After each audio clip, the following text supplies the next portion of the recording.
The Wind That Stirs in the Kalahari, from the Rooinek in Mafeking Road, by Herman Bosman. Then, the year after the drought, the miltsiekte broke out. We all became very discouraged. Nearly all of us in that part of the Mariku had started farming again on what the government had given us. Now that the stock had died, we had nothing. We couldn't even sow mealies because, at the rate at which the cattle were dying, in such a short while we would have no oxen left to pull the plough. It was then that somebody got hold of the idea of trekking. In a few days we were talking of nothing else. Somebody mentioned German West Africa. "The blight of the English is over South Africa," Gerhardus Grobler said. "We will remain here only to die. We must go away somewhere where the Englishman's flag does not fly." In a few weeks we had arranged everything. We were going to trek across the Kalahari into German territory. Everything we had, we loaded up. We drove the cattle ahead and followed behind on our wagons. There were 5 families: the Steins, the Groblers, the Oudendals, the Ferreiras, and Sunny and I. Weber also came with us. I think it was not so much that he was anxious to leave, as that he and Koos Stein had become very much attached to one another, and the Englishman did not wish to remain alone behind. The youngest person in our track was Koos Stein's daughter, Jemima, who was then about 18 months old. Being the baby, she was a favorite with all of us. Weber sold his wagon and went with Koos Stein's track. We had got so far into the desert that we began telling one another that we must be near the end. Although we knew that German West was far away, and that from the way we'd been travelling, we'd got no little more than into the beginning of the Kalahari, yet we tried to tell one another lies about how near water was likely to be.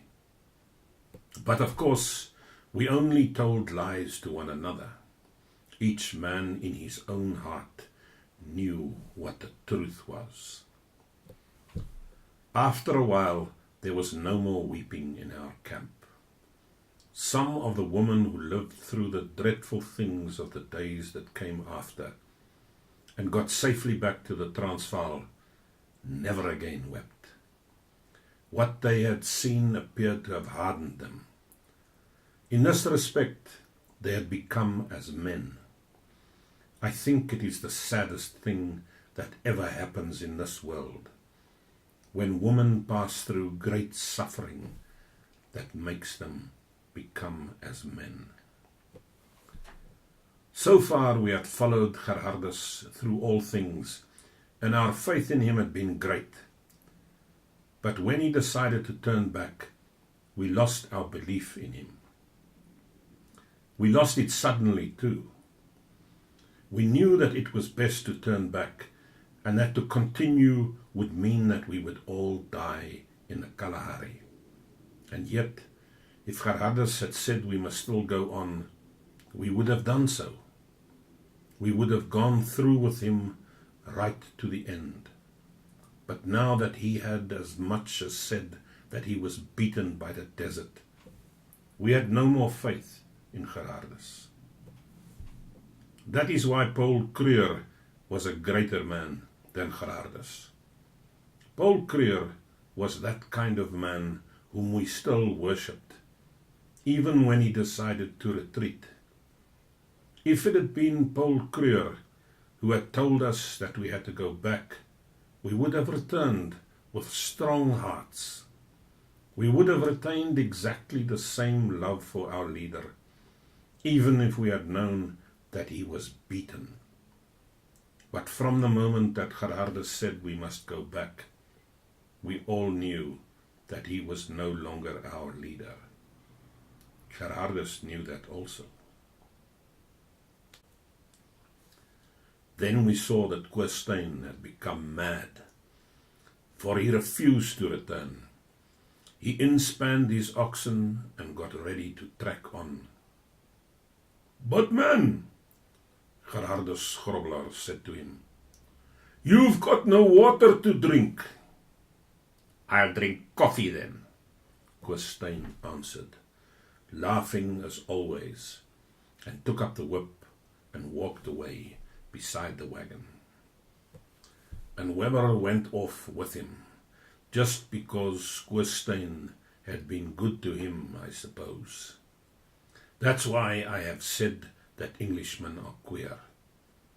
Weber must have known that if Koos had not actually gone wrong in the head, still what he was doing now was madness, and yet he stayed with him. We separated. Our wagons went slowly back to the Malapolole. Koos wagon went deeper into the desert. I looked back at the Steins. At that moment, Weber also looked round. He saw me and waved his hand. It reminded me of that day in the Anglo-Boer War, when that other Englishman, whose companion we had shot, had also turned round and waved.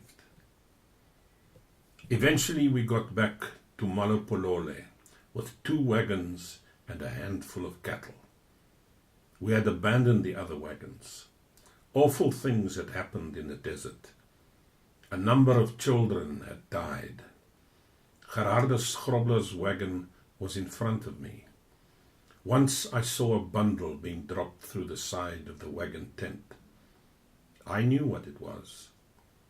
Gerhardus would not trouble to bury his dead child, and his wife lay in the tent, too weak to move. So I got off the wagon and scraped a small heap of sand over the body. All I remember of the rest of the journey to Malapolole is the sun and the sand and the thirst. Until today, I am not sure how many days we were on our way back, unless I sit down and work it all out. And even then I suppose I would get it wrong. We got back to Malapolole and water. We said we would never go away from there again. I don't think that even those parents who had lost children grieved about them then. They were stunned with what they had gone through. But I knew that later on it would all come back again. Then they would remember things about shallow graves in the sand, and Gerhardus Grobbelaar and his wife would think of a little bundle lying out in the Kalahari, and I knew how they would feel. Afterwards we fitted out the wagon with fresh oxen. We took an abundant supply of water and went back into the desert to look for the Stein family. With the help of some Bechuanas who could see tracks that we could not see, we found the wagon. The oxen had been outspanned. A few lay dead beside the wagon. The Bechuanas pointed out to us footprints in the sand, which showed which way those 2 men and that woman had gone. In the end, we found them.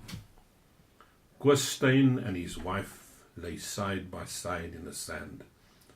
The woman's head rested on the man's shoulder. Her long hair had become loosened and blew softly in the wind. A great deal of fine sand had drifted over their bodies. We never found the baby Jemima. She must have died somewhere along the way, and Koos must have buried her. But we agreed that the Englishman, Weber, must have passed through terrible things. He could not even have had any understanding left as to what the Steins had done with their baby. He probably thought, up to the moment when he died, that he was carrying the child. For when we lifted his body, we found, still clasped in his dead and rigid arms, a few old rags and a child's clothes. It seemed to us that the wind that always stirs in the Kalahari blew very quietly and softly that morning.